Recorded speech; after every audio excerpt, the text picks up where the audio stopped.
pot gold is a way to describe the 90s LucasArts adventure games, and Day of the Tentacle is one of the jewels of that crown the studio used to wear.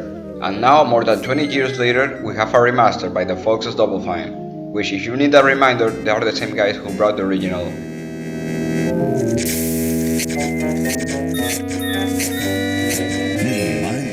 Day of the Tentacle is a point-and-click adventure game by LucasArts, and is a sequel to the 80s hit Maniac Mansion.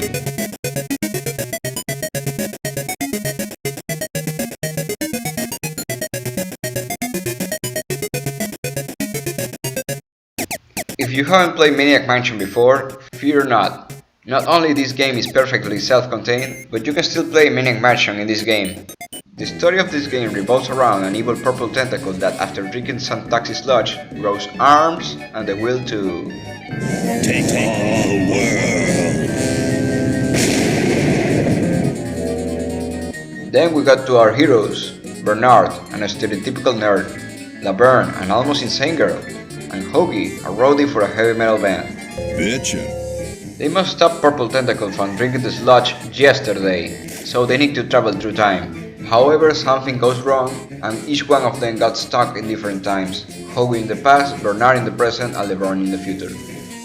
The whole game takes place in one location, but in different times, each with different set of side characters and puzzles.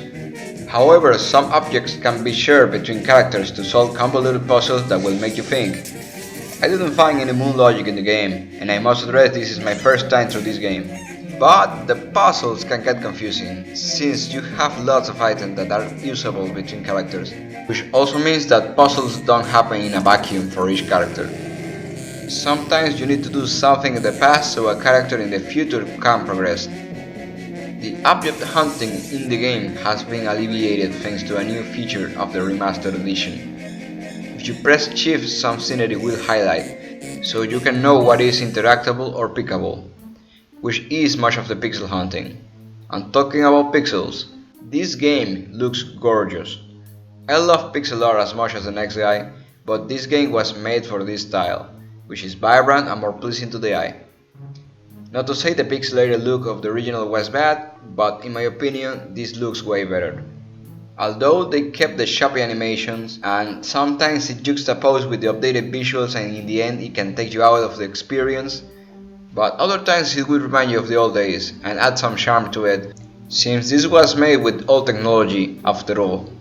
And if you miss the old pixelated look, with the press of the button you can go back to it every time you want without interrupting the flow of the game. Same with the music and sound. And in the classic look you can still hear the MIDI soundtrack that was recorded originally, but the music, voices and sound effects have been cleaned up and they aren't compressed anymore, and this is a very welcome change.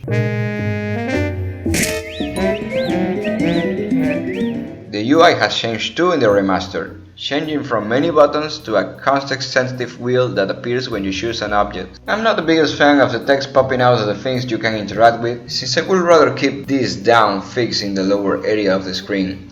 But this is a minor complaint, since in the end I got used to it. Like most adventure games, this is not a lengthy game, but you'll spend a lot of time thinking thanks to the puzzles. And solving these puzzles without a walkthrough of a guide has been one of the most satisfying stuff in adventure games since the 80s. So I suggest you try using your brain and be patient. The plot is really good, making fun of most science fiction conventions and cliches.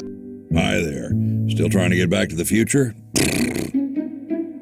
Laughed at by a horse. Whoa.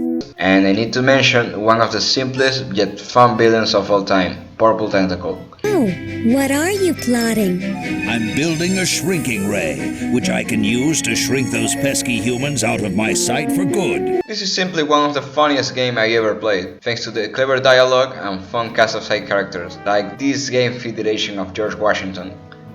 Wooden teeth?